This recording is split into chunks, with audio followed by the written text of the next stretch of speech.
It always begins quietly.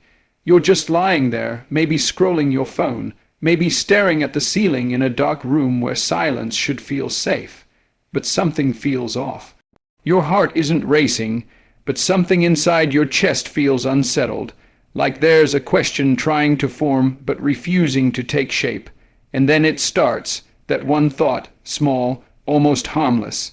Did I say the wrong thing earlier? It should have stopped there. But it doesn't, it twists. What did they think of me when I said that? Then another thought joins in, and before you know it, you're revisiting an entire conversation from 12 hours ago, dissecting every word, every pause, every glance, like a detective searching for a hidden crime. You try to push the thought away, but your mind doesn't listen. It multiplies. You think of the future. What if this leads to a problem? What if you embarrassed yourself? What if this changes how they see you forever? Suddenly the room gets smaller, the air feels thicker, and the night that was supposed to bring rest becomes a battleground between you and your own mind. That's how overthinking works. It doesn't scream. It whispers, and the whispers echo until they sound like thunder. People often mistake overthinking for deep thinking, as if by running a scenario through your mind over and over, you'll reach some kind of clarity. But the truth is, clarity never comes from spiraling. It comes from stillness. Overthinking is like quicksand. The more you struggle with it, the deeper you sink. It convinces you that you're solving problems, but all it's really doing is draining your energy and flooding your peace. One minute you're trying to plan ahead. The next, you're lost in a maze of what-ifs, regrets, and imagined disasters that may never even happen. Have you ever walked into a room and forgotten why you were there? That's what overthinking does to your life. It keeps you so lost in your head that you forget to live. You forget what it's like to sit in the present moment and feel safe. You forget what it's like to breathe without carrying the weight of every mistake you think you've made. You forget to notice what's good because you're too busy preparing for what might go wrong. And all the while, life keeps moving past you, offering peace you never feel ready to accept. There's a cruel irony to overthinking. The more you care, the more it tightens its grip. You want to do your best. You want to make the right choices. You want people to understand you, to see your heart, to know your intentions were good. But this very desire pulls you into mental overdrive. You analyze their words, their reactions, their silences, until you've convinced yourself you failed, even if you didn't.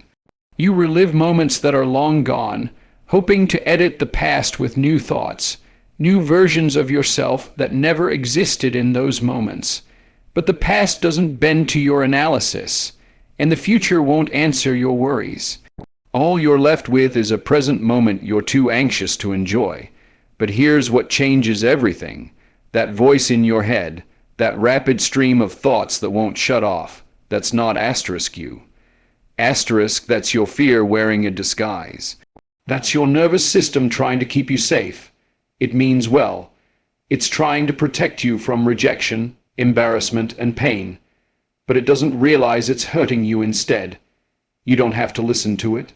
You can acknowledge it without obeying it. You can hear the voice without following it down every dark hallway it tries to lead you through. There's a part of you beneath the noise, a deeper part, the observer. The one who watches the thoughts pass like clouds without becoming the storm. And that part of you, that still silent awareness, is your key to peace. It's the anchor, the calm, the part that's been there all along, buried under years of rehearsing pain and predicting doom. But the moment you connect with it, the moment you realize you don't have to believe every thought you think, the storm starts to slow, not because it disappears, but because you stop feeding it. You start to notice how much of your mental suffering is optional. You start to recognize that most of the battles you fight are imaginary. You begin to see how often you trade real moments of joy for imaginary problems, and in that noticing, something cracks open. Not in a loud, dramatic way, but like the first quiet light slipping in through heavy curtains. It's a moment of clarity, a breath, a pause between thoughts, a space where peace lives, and in that space you begin to reclaim your power. You start to challenge the need for control, the obsession with perfection, the belief that you have to predict every outcome to be safe. You stop trying to micromanage people's perceptions and start learning how to trust your truth. You stop begging the past to give you closure and start giving it to yourself. You stop fearing the unknown and start standing in it with courage. You understand that mastering your emotions isn't about silencing them. It's about listening to them with wisdom, not fear. It's about knowing when a thought is a helpful signal and when it's just noise. It's about catching the moment your mind starts to spin and choosing, consciously choosing, not to go down the spiral, and you realize something else. Peace isn't something you chase. It's something you return to. It was never gone, it was only covered, buried under the rubble of mental overactivity and emotional exhaustion. The storm wasn't outside you, it was inside you, and now so is the calm. You're not broken because you overthink. You're human, you care, you feel deeply, but now you're learning to feel without drowning, to think without spiraling, to care without collapsing. And that is the beginning of mastering your emotions. That is the beginning of freedom. What if you woke up one day and realized that most of the pain you've carried wasn't real, it was imagined? What if you discovered that the fears you've fed, the doubts you've believed, and the regrets you've nurtured weren't truths, but just thoughts? You see, the mind is a master storyteller. It weaves narratives, paints scenarios, and whispers possibilities. And because it sounds like you believe it. But the mind doesn't always tell the truth. In fact, it rarely does. It tells you what might happen, not what will. It reminds you of your worst mistakes, not your greatest growth. It shows you what could go wrong, but almost never what could go right. And this is where overthinking is born, not in facts, but in fiction. Most people don't realize they're trapped inside a mental prison of their own making. They don't notice that they're reacting to thoughts, not reality. You think someone's mad at you because they didn't reply. You assume you failed because something didn't go as planned. You believe you're not good enough because of a past mistake. But did you stop and question it? Did you pause and ask, is this true, or is this just a thought I'm having? We rarely do, because the mind is convincing. It speaks in your voice. It speaks with urgency. And when a thought feels uncomfortable, your body reacts like it's true, even if it's not. Your heart races, your chest tightens, your muscles tense, and suddenly you're not just thinking. You're feeling what isn't even real. This is the great illusion, believing that if a thought feels intense, it must be true. But emotions don't confirm truth. They reflect belief. When you believe a fearful thought, your body responds with fear. When you believe a shameful thought, your body reacts with shame. But just because something feels real doesn't mean it is. The mind will trick you with stories that feel like memories, like prophecies, like undeniable truths, and your peace disappears because you don't know you're being fooled. You think you're seeing clearly when, in fact, you're wearing lenses tinted by fear, self-doubt, and insecurity. So what can you do? You can start by creating space between you and your thoughts. You are not your thoughts. You are the one observing those thoughts. That alone is a radical shift in awareness. Imagine sitting on the side of a road, watching cars pass. Each car is a thought. Some are fast, loud, and chaotic. Some are slow and sad. Others are comforting. But you are not the cars. You're the observer. You don't have to chase them. You don't have to jump in one and let it take you away. But that's what most people do. They hitch a ride with every thought that passes by and wonder why they feel so mentally exhausted. The power comes from knowing you have a choice. A thought appears, and you pause. You notice it. You ask yourself, is this useful? Is this kind? Is this even true? If not, let it pass. Don't wrestle with it. Don't feed it. Don't water a weed and wonder why your garden feels overrun. Some thoughts need to be starved. Some thoughts are just noise. Not every thought deserves your attention. Not every thought is worth your time. You see, your brain isn't trying to make you happy. It's trying to keep you safe. And safe to your brain often means scared. It thinks that if it prepares you for the worst, you won't be caught off guard, so it bombards you with worst case scenarios, harsh judgments, and endless worries. But that survival mechanism, while useful in danger, becomes toxic when applied to everyday life. You're not in danger, you're just stuck in a loop. And to break it, you don't need to fight your thoughts. You need to stop believing them automatically. This is where real freedom begins, when you realize that your mind can produce thoughts without your permission, but you decide what stays. You start to see thoughts for what they are: mental events, not reality. A cloud passing through the sky, a ripple in the water, nothing more. And when a thought no longer holds power over you, you reclaim a piece of yourself. You reclaim your peace. It's not about never having negative thoughts again. That's impossible. The mind will always wander, always question, always doubt. But now you're watching, now you're aware. Now you know that just because a thought enters your mind doesn't mean it deserves to stay. You can acknowledge it, thank it even, thank you mind for trying to protect me, and then let it go. You don't have to argue with it. You don't have to suppress it. Just let it pass. Like a leaf floating down a stream, it will drift away, unless you grab it. And over time, with practice, you begin to live differently. You don't overreact to every fear. You don't drown in every wave of anxiety. You don't need to control every detail to feel okay. You start trusting life again. You start trusting yourself. And that self. Trust becomes the anchor. You stop being afraid of your own mind. You stop running from thoughts. You start choosing which ones to keep, like selecting the right seeds to plant. And those seeds of peace, compassion, strength, and clarity grow into something beautiful. When you master this awareness, you stop being a victim of overthinking. You stop being a prisoner of imaginary problems. You stop handing your peace over to thoughts that never deserved it in the first place. You become calm in chaos, not because there's no noise, but because you've learned to hear it without believing it. You've learned that your thoughts are not facts. They are habits, and habits can be changed. So when the next spiral begins, when the mind starts its loop and fear grips your chest, pause, take a breath. Step back. Don't jump in the car. Don't follow the spiral. Observe, question, choose that one moment of awareness could be the difference between another hour lost to mental noise and a return to peace. That's the work. That's the practice. And every time you do it, you come home to yourself a little more. Peace doesn't come when the mind is empty. Peace comes when the mind is mastered. And mastery begins with one realization that changes everything. I am not my thoughts.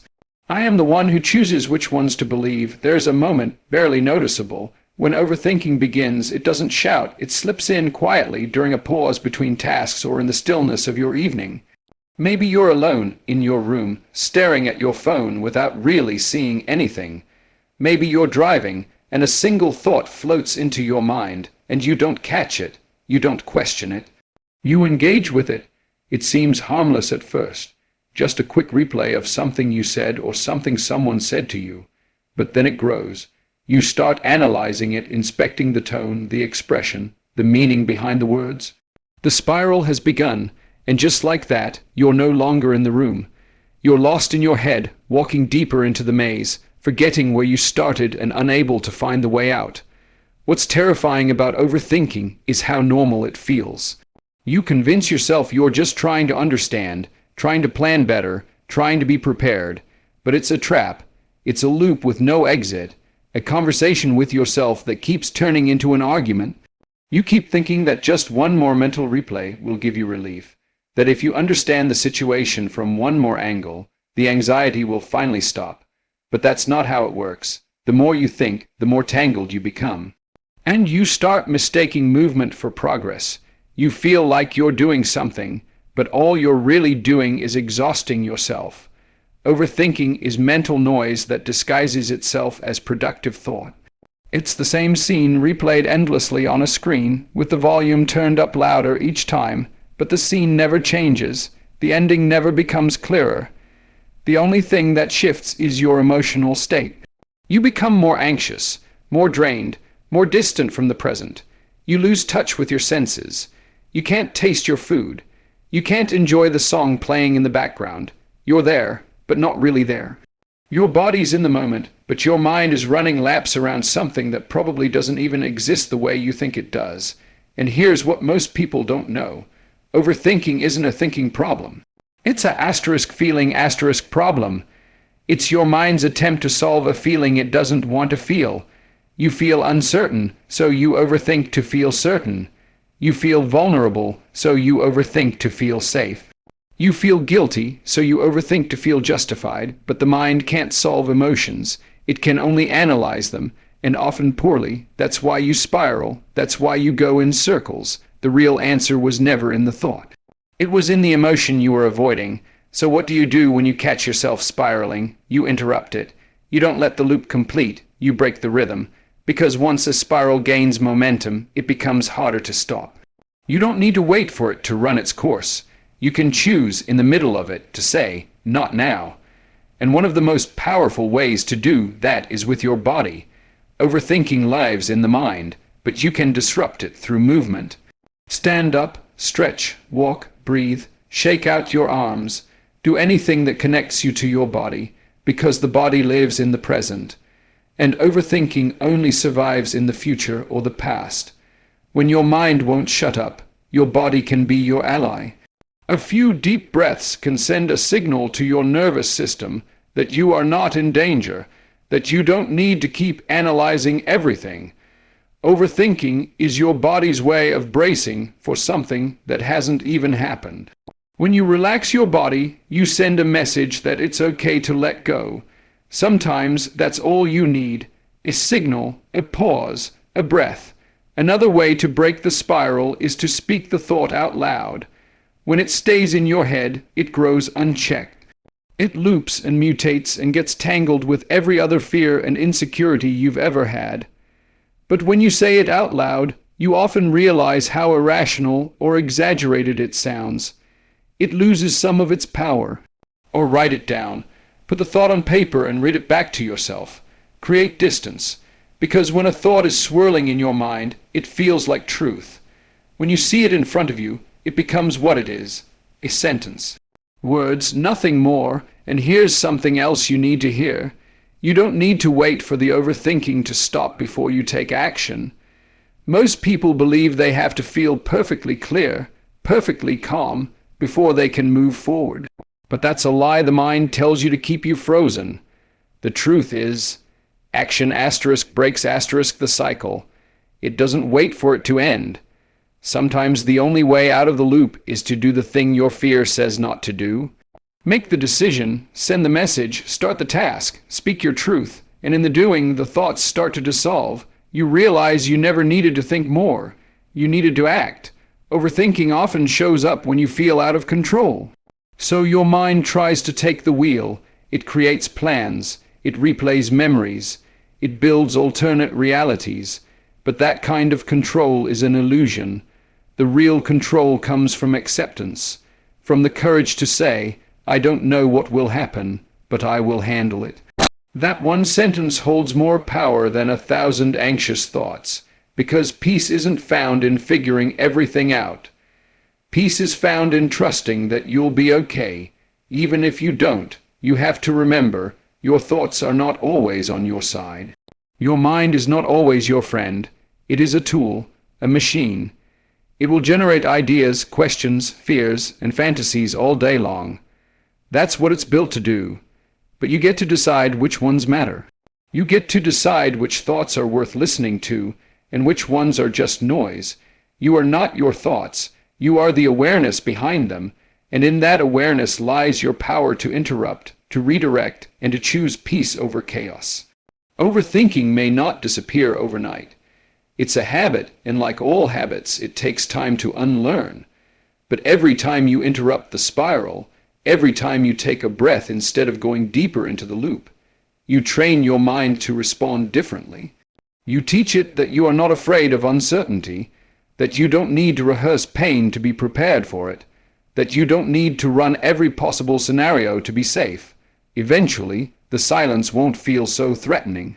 The present moment won't feel so unfamiliar. Your mind will slow. Your body will trust. And the spiral that once pulled you under will lose its grip. You'll remember that peace was never about controlling your thoughts. It was about refusing to let them control you. Somewhere along the path, you start realizing something you never considered before. Peace isn't a place you arrive at. It's not a reward that comes when everything is perfect or when your mind finally shuts up. Peace is a practice, and in a world that constantly pushes you towards speed, urgency, and endless doing, peace becomes an act of rebellion. The truth is, most people are addicted to thinking. They don't even notice it. They wake up and immediately reach for their phones, checking what happened while they slept. Their minds are already racing before they even step out of bed. They plan, analyze, worry, scroll, compare, and by the time they take their first real breath of the day, it's already heavy, already loud, already full. But the real challenge isn't just that the world is noisy. It's that you've never been taught how to be still. You've been taught how to react, how to succeed, how to plan, how to get ahead.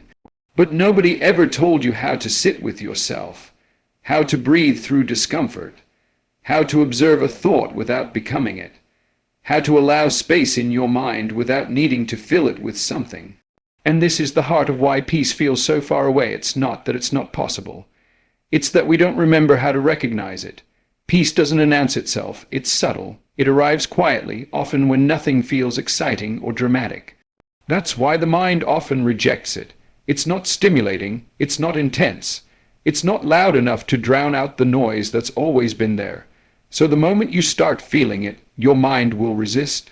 It will say, "This is boring." It will look for a problem to solve, a task to finish, a conversation to replay, because the mind feels useful when it's busy, even if that busyness is destroying your well-being. But you weren't made to live like this. You weren't made to carry tension in your shoulders every waking moment.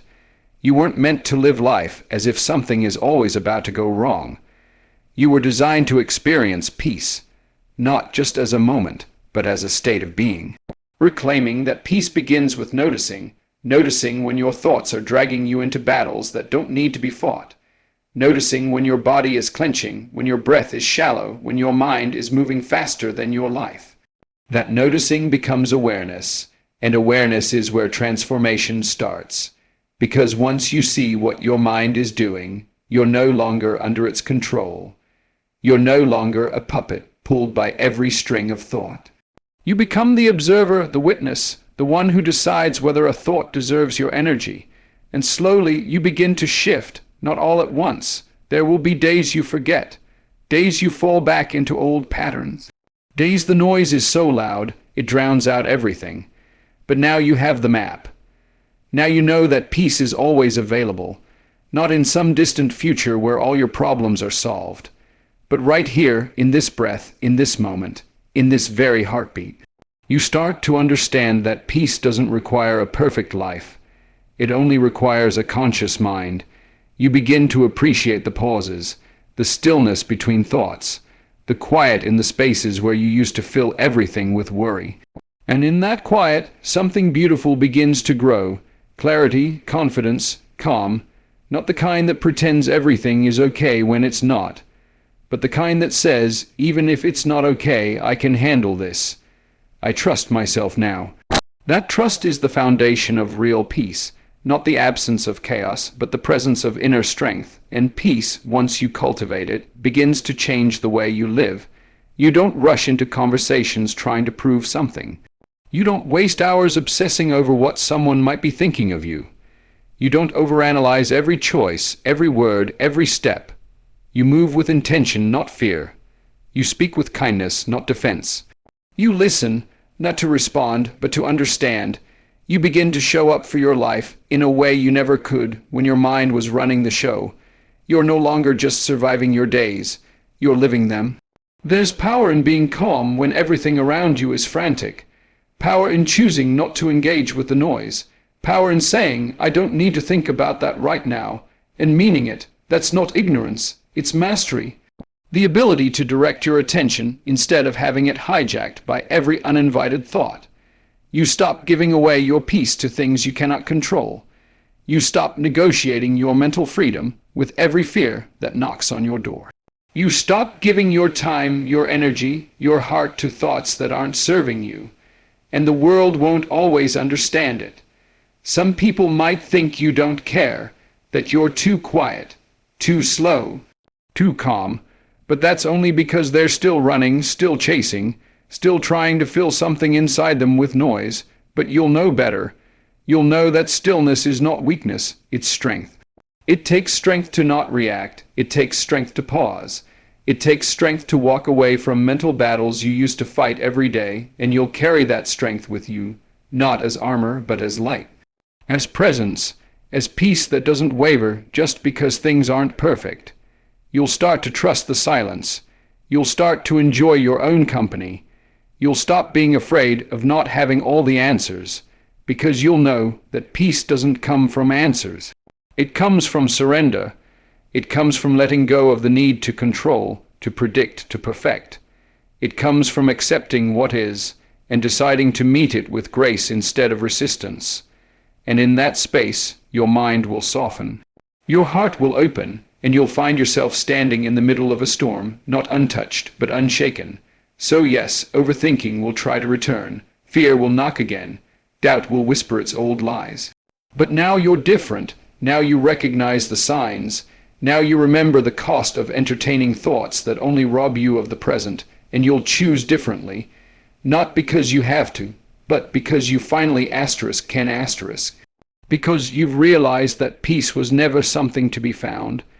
It was something to be practiced something to be chosen moment by moment, breath by breath, thought by thought.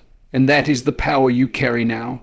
Not the power to stop thoughts from coming, but the power to stop letting them control you.